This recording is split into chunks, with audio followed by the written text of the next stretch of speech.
Hello दोस्तों, good morning. YouTube channel birds for SSC पर आपका स्वागत है। और आज हम यहाँ बात करेंगे सीपीओ 2019 में आए हुए क्वेश्चंस की। 9 दिसंबर की जो फर्स्ट शिफ्ट थी उसके क्वेश्चंस हम कर रहे थे। 15 क्वेश्चन हम कर चुके हैं और आगे के क्वेश्चन आज करेंगे, जिसमें डीआई और सिंप्लीफिकेशन इनको मैं स्किप करूंगा क्योंकि ये क्वेश्चन कराने जैसे है नहीं, और कुछ इजी क्वेश्चंस भी होंगे उनको भी मैं स्किप करूंगा। जो अच्छे क्वेश्चन होंगे उनको मैं ले रहा हूं। तो शुरुआत करते हैं आज के पहले क्वेश्चन से।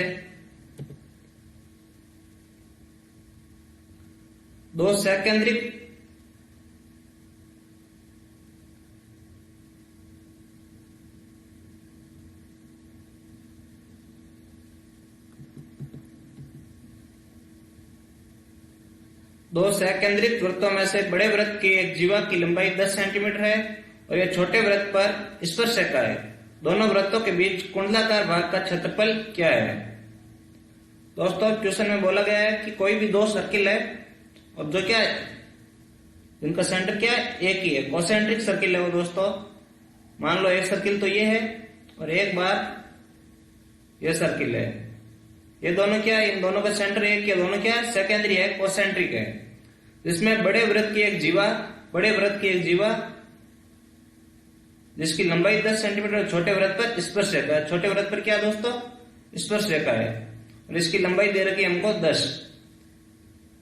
ये इसका सेंटर है। इसको इससे मिलाएंगे तो ये 90 डिग्री पर कट करेगा। क्यों?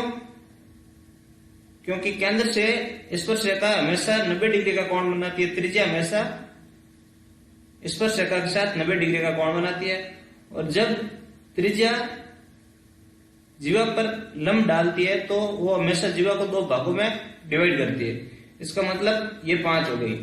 मान लो छोटे वृत्त की त्रिज्या r है और बड़े की कैपिटल R है।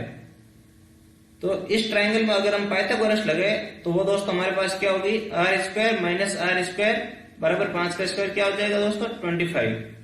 ये हमारे पास एक इक्वेशन आ गई। हमसे पूछा क्या गया कि दोनों वृत्तों के बीच कुंडलाकार भाग का क्षेत्रफल, जो ये वाला पोर्शन है, इसका एरिया पूछा है। तो ये कैसे निकाल सकते हैं दोस्तों? पहले तो इस बड़े वाले सर्किल का एरिया निकाल लो और उसमें से छोटे वाले का माइनस कर लो तो हमारे पास क्या आ जाएगा, इसका एरिया आ जाएगा। तो वृत्त का क्षेत्रफल क्या होता है दोस्तों, पाई r²। तो बड़े वाले का तो पाई r² हो गया, माइनस छोटे वाले का इसमें से निकाल लेते हैं तो छोटे वाले का हो गया दोस्तों पाई r²। इसमें से पाई तो कॉमन आ गया, बचा क्या हमारे पास, r² माइनस r²। पाई की वैल्यू होती है दोस्तों 22/7 और r² माइनस r² की वैल्यू जो हमने अभी निकाली थी वो है 25। ये दोस्तों हमारे पास हो जाएगा 550/7 सेंटीमीटर स्क्वायर।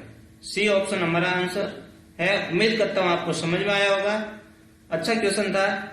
चलते हैं नेक्स्ट क्वेश्चन की ओर। 4x³ y minus 6x² y² plus 4xy³ minus y power 4 को निरूपित किया जा सकता है। मतलब किसके रूप में इन चारों ऑप्शन में से इसको लिख सकते हैं।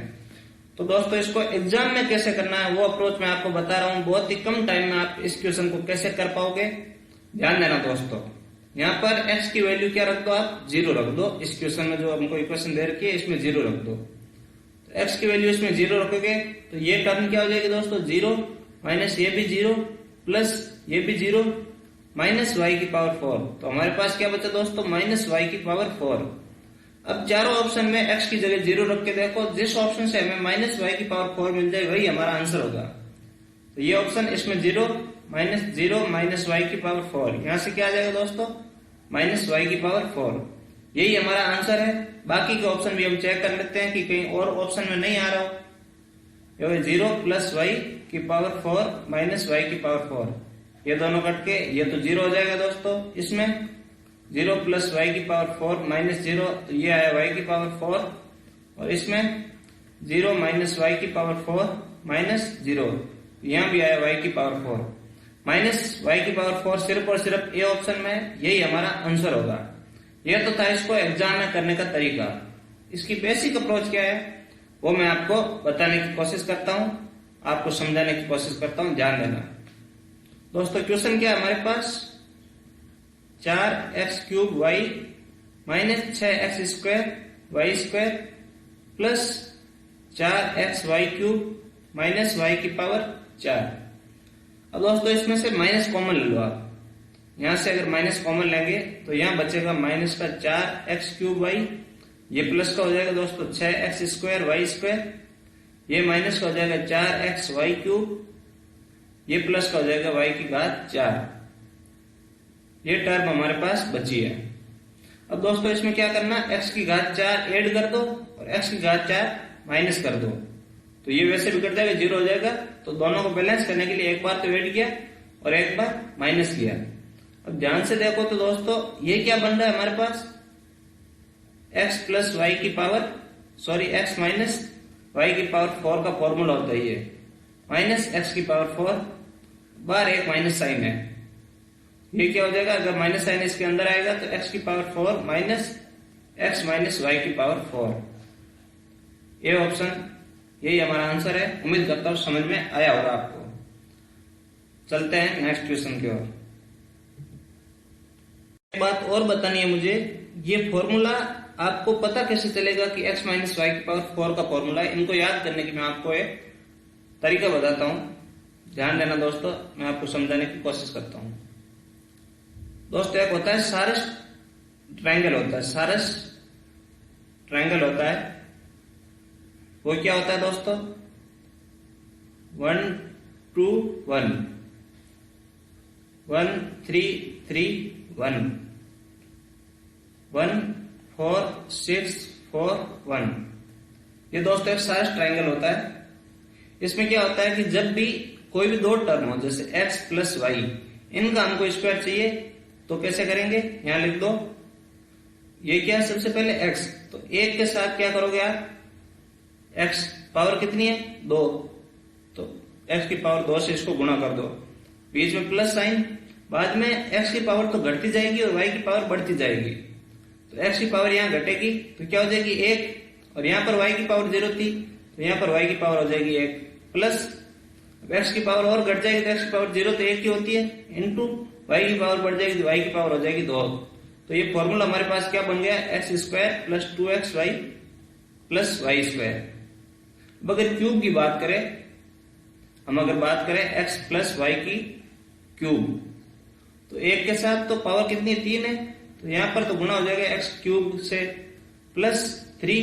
अब x⁴ तो क्या होगी कम, तो x⁴ कम करो तो x² और y⁴ बढ़ जाएगी तो ये होगी y, प्लस x⁴ और कम होगी x और y⁴ बढ़ जाएगी तो y², प्लस x⁴ और कम होगी तो x⁴ 0 1 और y⁴ बढ़ जाएगी तो y³ तो हमारे पास इसका फॉर्मूला बन गया दोस्तों x³ plus 3x² plus 3xy² plus y⁴ 3।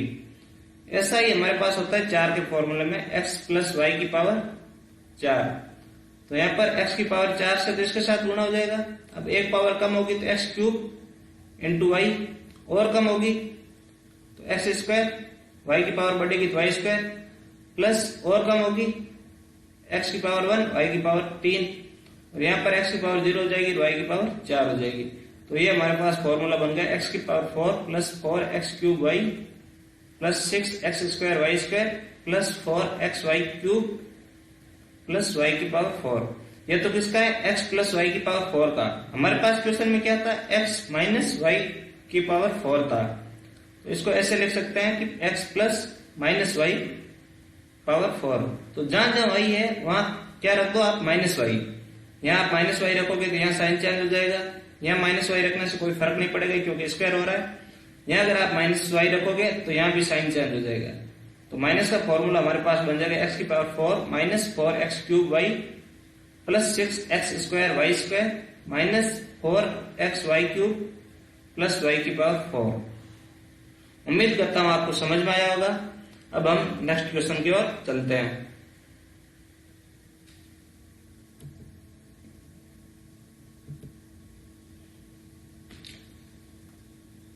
Over के दौरान एक क्रिकेट टीम का औसत रन रेट 4.5 है। यदि इसे कुल 282 रनों का पीछा करना है तो अगले 30 ओवर के लिए आवश्यक रन रेट क्या होना चाहिए। ध्यान देना दोस्तों, मैं आपको समझाने की कोशिश करता हूं। आसान क्वेश्चन है। बहुत ही आसान क्वेश्चन है, मैं आपको समझाने की कोशिश करता हूँ। क्वेश्चन क्या बोल रहा है कि पहले 20 ओवर के दौरान रन रेट 4.5 था, मतलब कि हर ओवर में 4.5 रन बन रहे थे, एक ओवर में 4.5 रन बन रहे थे, और टोटल ओवर हो गए थे दोस्तों 20। तो टोटल रन कितने बन गए यहाँ पर 90।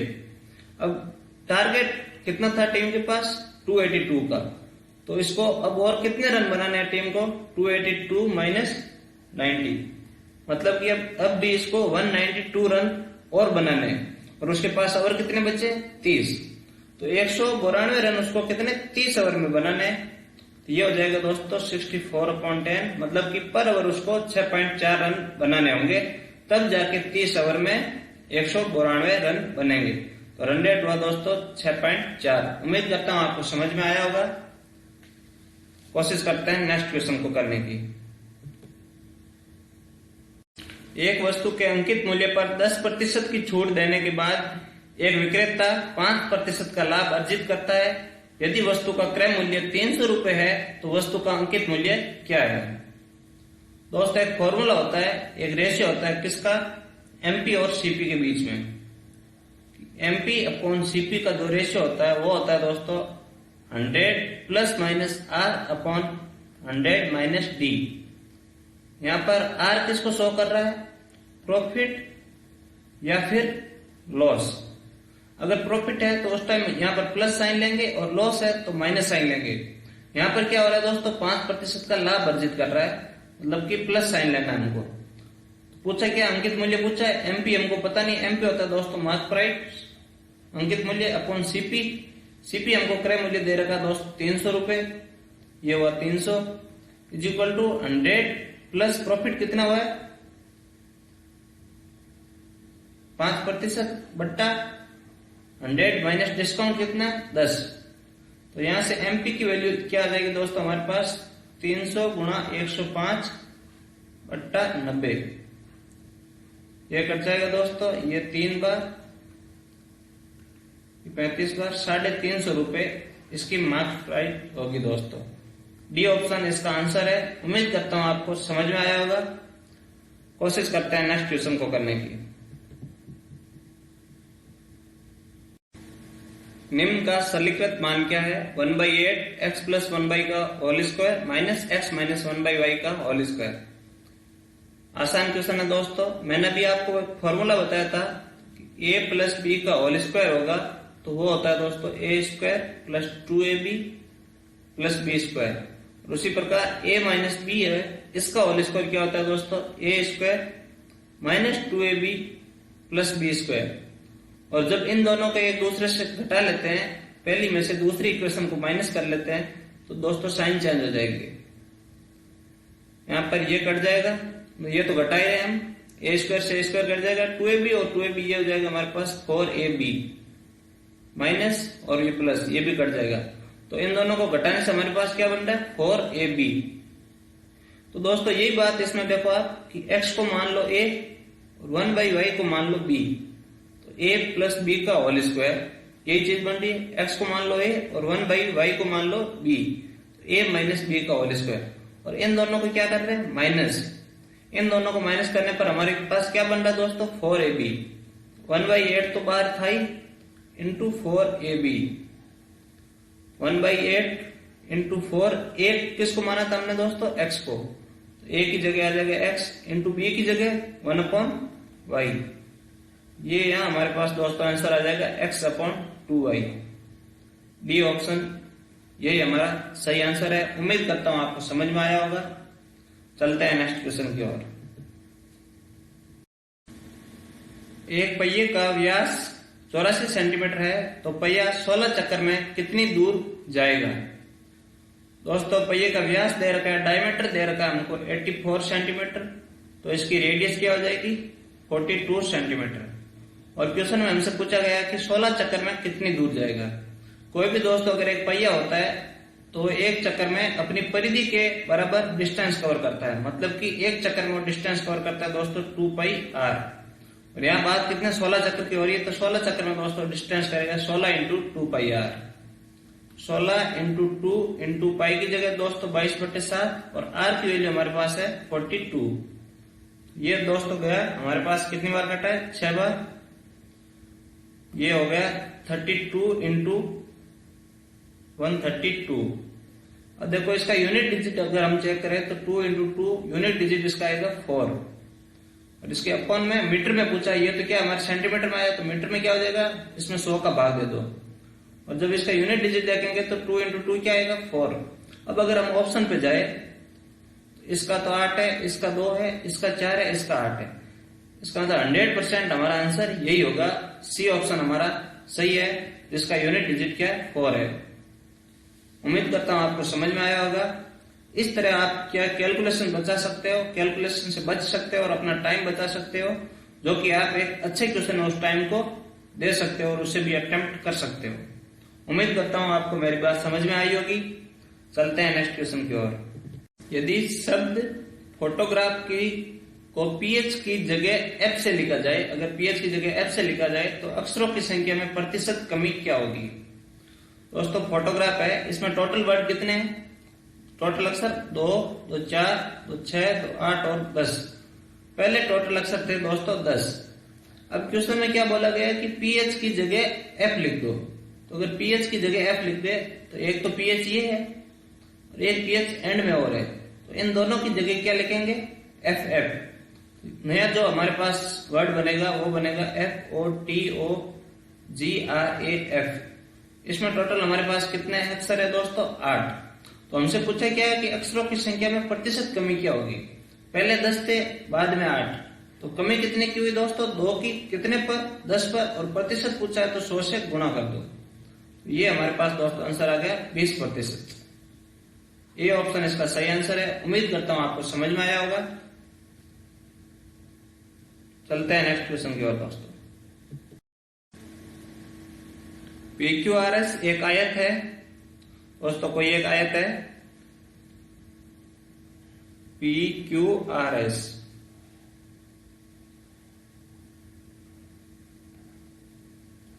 ये कोई एक आयत है, इसमें TPQ पर एक कोई बिंदु है, यहां पर कोई एक पॉइंट मान लो दोस्तों क्या है, T है। जैसे कि RTQ एक समद्विबाहु त्रिभुज बन जाएगा। ये RTQ ये क्या बन जाएगा दोस्तों, समद्विबाहु। 90 डिग्री तो ये पहले से समद्विबाहु है, इसका मतलब ये दोनों इक्वल हो सकती है। ये कभी बराबर हो नहीं सकती, क्योंकि कर्ण हमेशा बड़ा होता है, उसका हाइपोटेन्यूस जो होता है दोस्तों वो हमेशा बड़ा होता है। अगर ये दोनों बराबर है तो मान लो ये x है और ये भी x है। RTQ एक समद्विबाहु त्रिभुज और PT बराबर 5QT। जो PT की वैल्यू है वो QT की वैल्यू की 5 गुना, मतलब ये क्या हो जाएगी दोस्तों, 5x। अब हमें क्या दे रखा है और कि त्रिभुज RTQ का क्षेत्रफल 12√3 स्क्वायर सेंटीमीटर है। त्रिभुज RTQ ये एक राइट एंगल ट्रायंगल है और इसका एरिया क्या होता है दोस्तों, half into base into height. इसकी वैल्यू हमको दे रखी है 12√3। तो यहां से एक्स स्क्वायर की वैल्यू आ गई दोस्तों हमारे पास 24√3। अब हमसे पूछा क्या है कि आयत PQRS का क्षेत्रफल। आयत का क्षेत्रफल क्या होता है दोस्तों, लंबाई इंटू चौड़ाई। तो लंबाई हमारे पास आयत की कितनी है, 5x और ये 6x। तो जो आयत का एरिया होगा लंबाई इंटू चौड़ाई, चौड़ाई हमारे पास कितनी है, x। ये होगा दोस्तों 6x स्क्वायर। और x स्क्वायर की वैल्यू हमको यहां से मिल जाएगी। x स्क्वायर की वैल्यू क्या है दोस्तों, 6 गुणा 24√3। ये दोस्तों हमारे पास हो गया 144√3 सेंटीमीटर।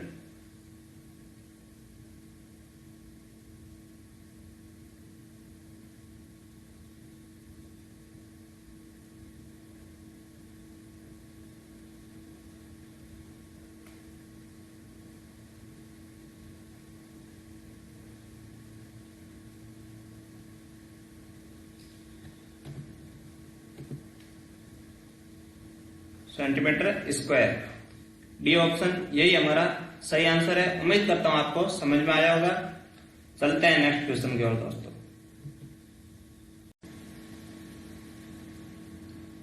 छह अंकों की वह सबसे बड़ी संख्या क्या है जिसे जब 12, 15, 20, 24 और 30 से विभाजित किया जाता है तो शेष क्रम से 8, 11, 16, 20 और 26 प्राप्त होता है।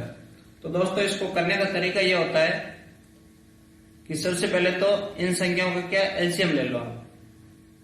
इनका एलसीएम क्या आ जाएगा हमारे पास 120। और 6 अंकों की सबसे बड़ी संख्या क्या पॉसिबल है? 999999। सबसे बड़ी संख्या जो 6 अंकों की है वो ये है। तो ये तो 120 से विभाजित है नहीं, तो जो इससे 120 से विभाजित हो, जो 120 से डिविजिबल हो, वो कैसे निकालते हैं कि 120 का इसमें भाग दे देते हैं दोस्तों। 120 का इसमें भाग देंगे तो कितनी बार जाएगा? 8 बार। ये हुआ 960, 39 और बचा, यहां से 9 आ जाएगा दोस्तों 3 बार, 360 वापस से 39, तो ये 39 हमेशा पीछे बचता ही रहेगा। तो 39 क्या दोस्तों इसका रिमाइंडर है, 39 इसका क्या है? रिमाइंडर है, इसका शेषफल है। मतलब कि 39 ये संख्या क्या है? एक्स्ट्रा है। अगर 39 संख्या ये कम हो तो जो भी हमारे पास संख्या आएगी वो 120 से हमेशा डिविजिबल होगी। तो जो संख्या आएगी वो क्या होगी दोस्तों? इसमें से 39 माइनस कर दो,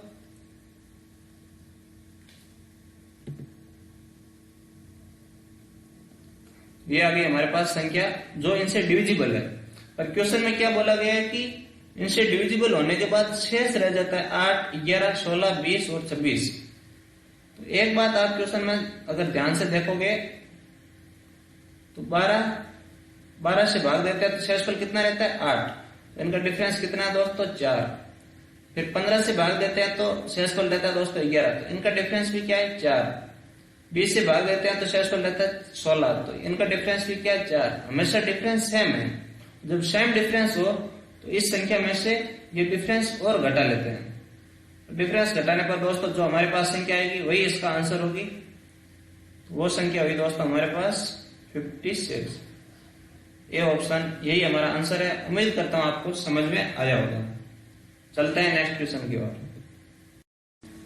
एक त्रिभुज एबीसी में कोण बीएसी बराबर 90 डिग्री है। यदि बीसी बराबर 25 सेंटीमीटर हो तो माध्यिका एडी की लंबाई क्या है? कोई भी दोस्तों एक राइट एंगल ट्रायंगल है जिसमें एंगल ए है वो 90 डिग्री है। ये एंगल ये बी, ये सी, ये एंगल हमारे पास 90 डिग्री है और बीसी की वैल्यू हमको दे रखी है दोस्तों 25 सेंटीमीटर और यहां से कोई माध्यिका है एडी, इसकी लेंथ हमसे पूछिए। तो इसका आंसर होगा 12.5। क्यों? क्योंकि जो भी इसकी माध्यिका होती है वो हमेशा इसके मिड पॉइंट पर मिलेगी और जब ये 90 डिग्री एंगल हो और ये मिड पॉइंट पे है तो ये और ये भी इक्वल होगी, और ये 90 डिग्री हो और ये दोनों इक्वल हो तो इनके मिड पॉइंट को मिलाने वाली लाइन भी क्या होती है दोस्तों? इन दोनों साइड के इक्वल होती है हमेशा।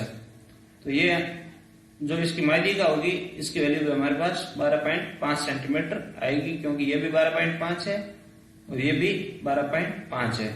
ये ऑप्शन इसका सही आंसर है। अगर ठीक से इसको अगर याद रखें तो बहुत ही आसान क्वेश्चन बन जाता है, नहीं तो इसको डेराइव करते रहो और काफी टाइम 2 से 3 मिनट आप इस क्वेश्चन में लगा दो, जो क्वेश्चन 2 से 3 सेकंड में हो रहा था। उम्मीद करता हूं आपको समझ में आया होगा। नेक्स्ट क्वेश्चन करने की ट्राई करते हैं। नल ए और बी एक खाली टंकी को क्रमशः 6 और 8 घंटों में भर सकते हैं, जबकि नल सी भरी हुई टंकी को 10 घंटों में खाली कर सकता है। यदि तीनों नलों को एक साथ खोला जाता है तो टंकी कितने समय में भर जाएगी? दोस्तों 3 नल है, एक ए है, एक बी है और एक सी है। ए 6 घंटे में भर सकता है, बी 8 घंटे में भर सकता है और सी 10 घंटे में खाली कर सकता है भरी हुई टंकी को।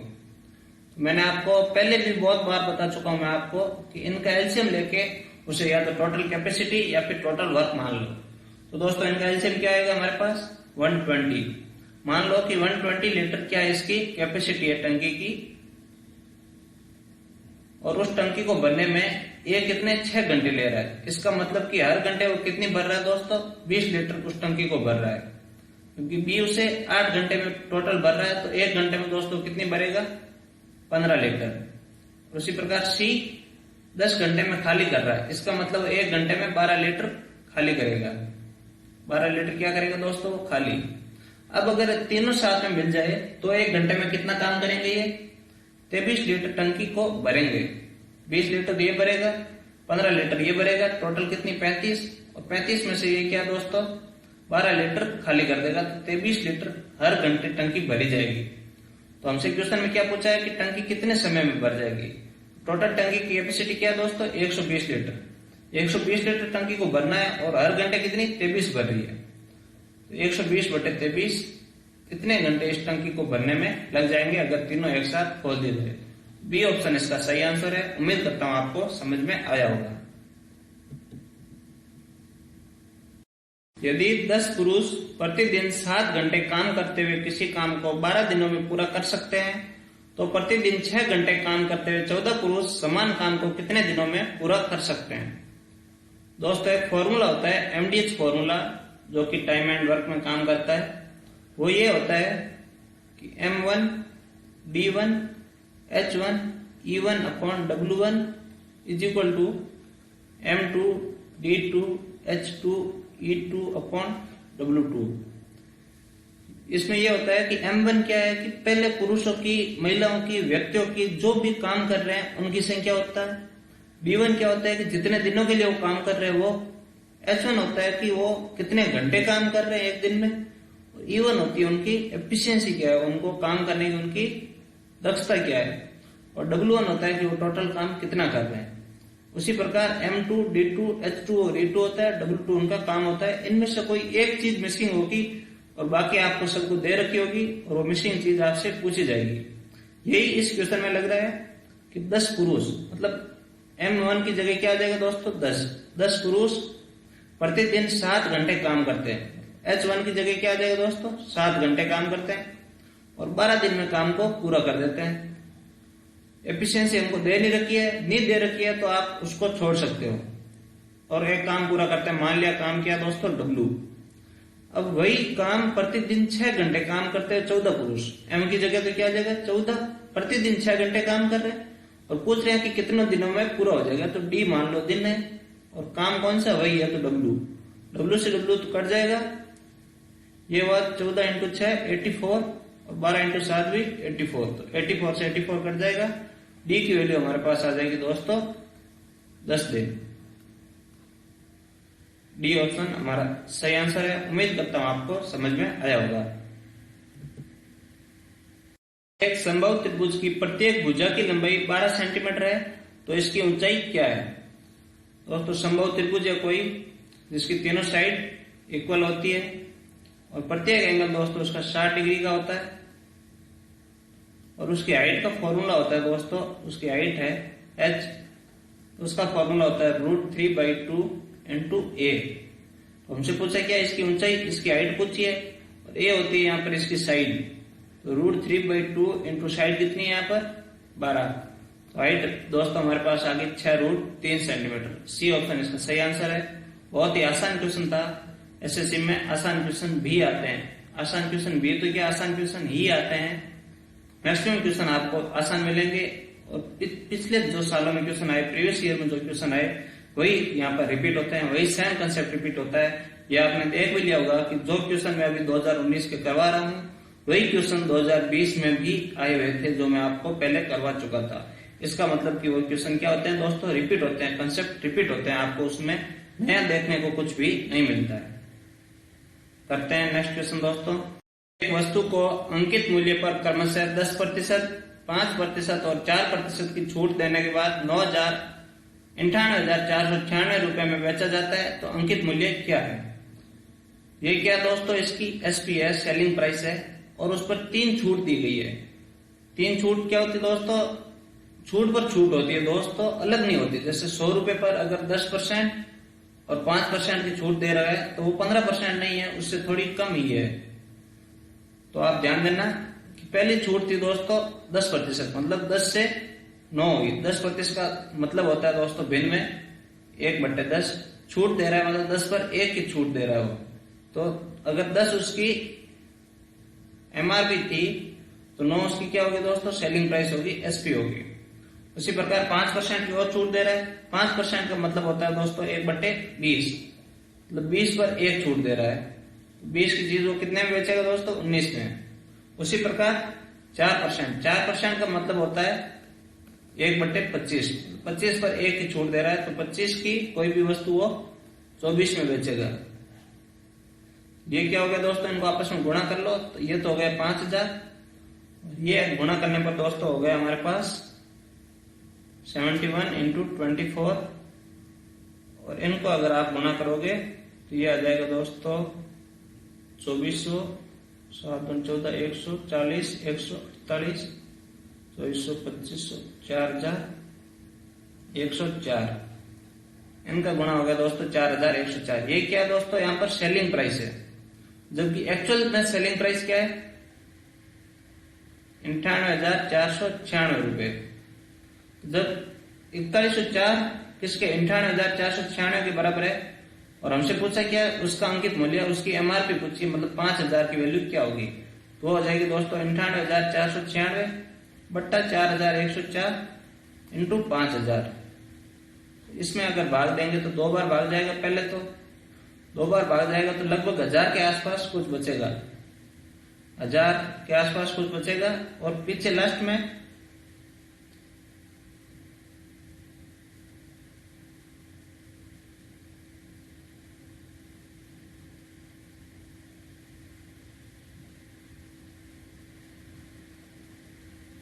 1000 के आसपास बचेगा और लास्ट में हमारे पास बचेगा 6, तो 1006 के आसपास।